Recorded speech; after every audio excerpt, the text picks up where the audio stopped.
There are many, so very many, who carry an invisible weight upon their shoulders every single morning of their lives. It is not the burden of physical labor. It is not the strain of mounting financial debt, nor is it even the agonizing complexity of family trials or failing health. No, it is a much heavier, much more insidious burden. It is the crushing, suffocating weight of believing that everything, absolutely everything, depends solely upon you. It is the terrifying illusion that if you do not control every minor detail of your existence, if you do not personally resolve every sudden crisis, if you do not desperately anticipate every possible catastrophe before it happens, your entire world will crumble into dust. Throughout my years of ministry, I have sat across from hundreds of individuals carrying this exact, agonizing load. These are not wicked or neglectful people. They are intelligent. They are hardworking. Many of them are deeply, profoundly devout. They are the ones who kneel beside their beds and pray fervently every single night. Yet, they wake every morning with their stomachs knotted in cold anguish and their hearts racing with dread. Why? Because while they ask for divine help with their lips, in the secret, terrified places of their own minds, they still believe that the ultimate solution depends entirely upon their own limited, exhausting human effort.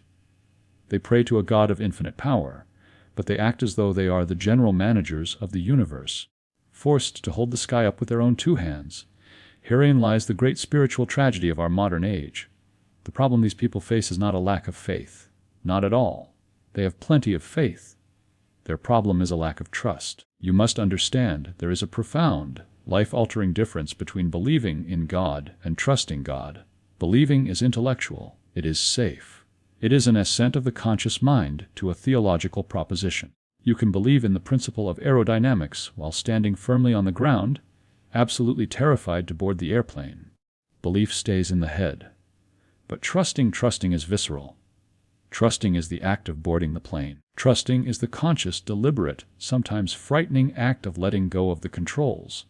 It is the bold decision to allow a higher intelligence, the one true divine mind, to take the reins of that which your fragile human hands were never designed to hold.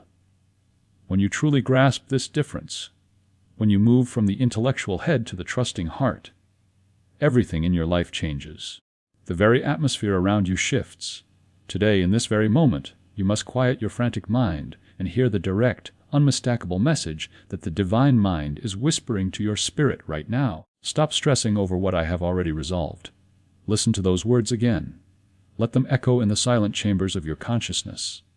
Stop stressing over what I have already resolved. This is not empty religious sentiment. This is not poetry meant to make you feel better for an hour. This is a living, breathing, absolute spiritual law.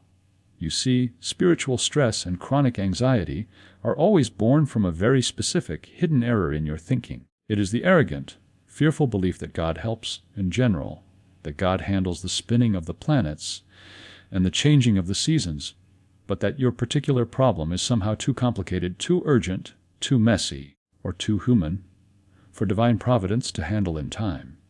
Your ego whispers to you that your situation is the exception to the rule, that if you don't stay awake at 3 in the morning worrying about it, it will slip through the cracks of the divine mind. What absolute nonsense! You must understand the nature of the God you are dealing with. The divine mind does not make exceptions. It does not measure the gravity of a problem.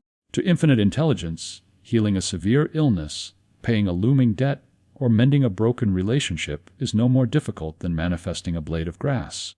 The law of the absolute knows no degrees of difficulty. It does not look at your past spiritual record to decide if you are worthy of an answer today. The law is exact. It is mathematical in its precision. Where there is a realization of the divine presence, there is an immediate resolution. Where there is genuine, unshakable trust, a way is opened in the wilderness, and rivers flow in the desert. When a man or a woman truly, finally realizes this truth, a physical change actually occurs in their body. You can see it happen before your very eyes. The heavy, burdened shoulders drop. The tightened, anxious jaw relaxes. The shallow, panicked breathing deepens into a rhythm of profound peace. The soul finally recognizes a truth that the frantic intellect struggled for years to accept. You are not alone in this.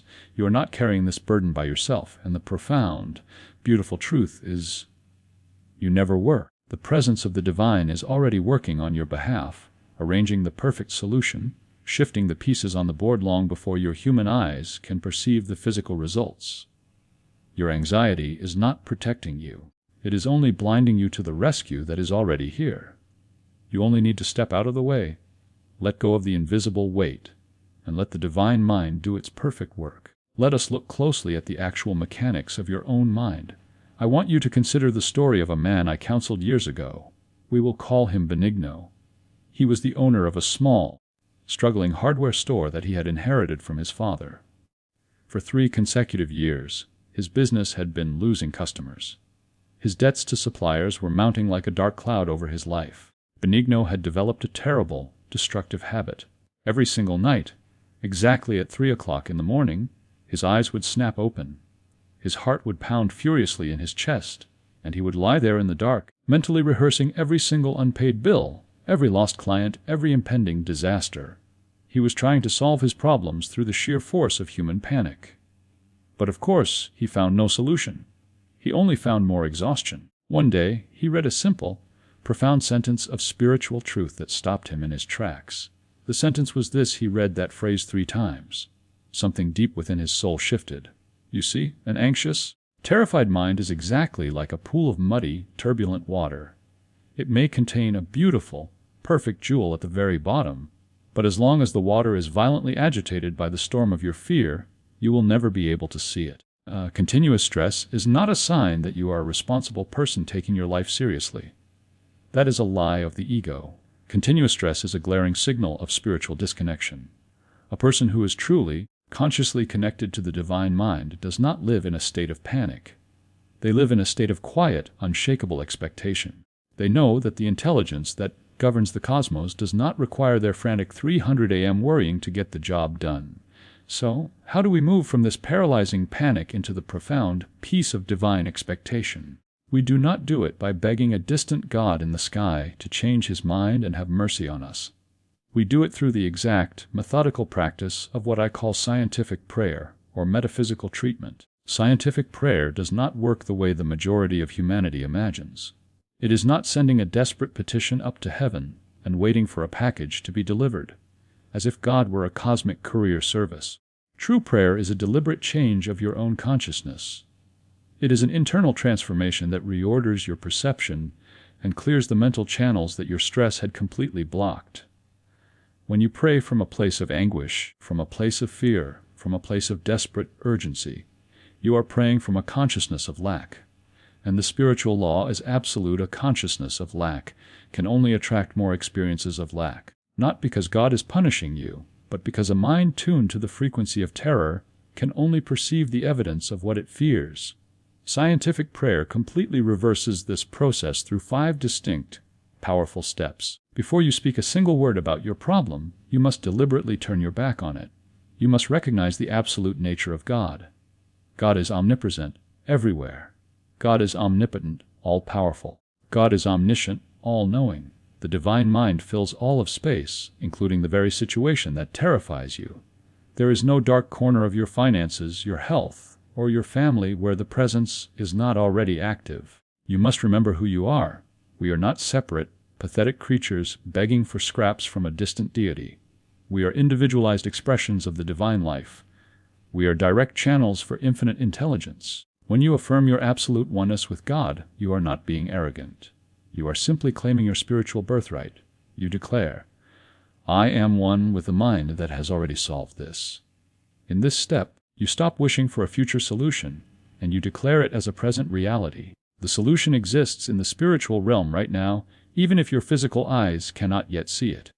You must declare, the perfect solution exists now. The divine channels are open now. The manifestation is happening now. You align your mind with the spiritual fact before it becomes a physical reality. This is not mere politeness. Gratitude is a precise metaphysical mechanism. Genuine gratitude can only be felt when you actually believe you have received something.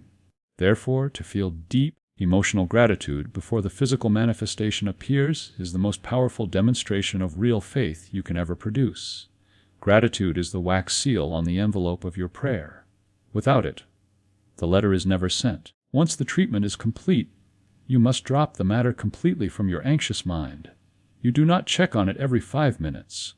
You do not return to your worrying. This is the attitude of the wise farmer who plants a seed, waters it, and trusts the law of nature to grow it. He does not dig up the seed every morning to see if roots have formed. To dig it up is to kill it. You must leave the seed in the dark, fertile soil of the divine mind, and walk away in perfect peace.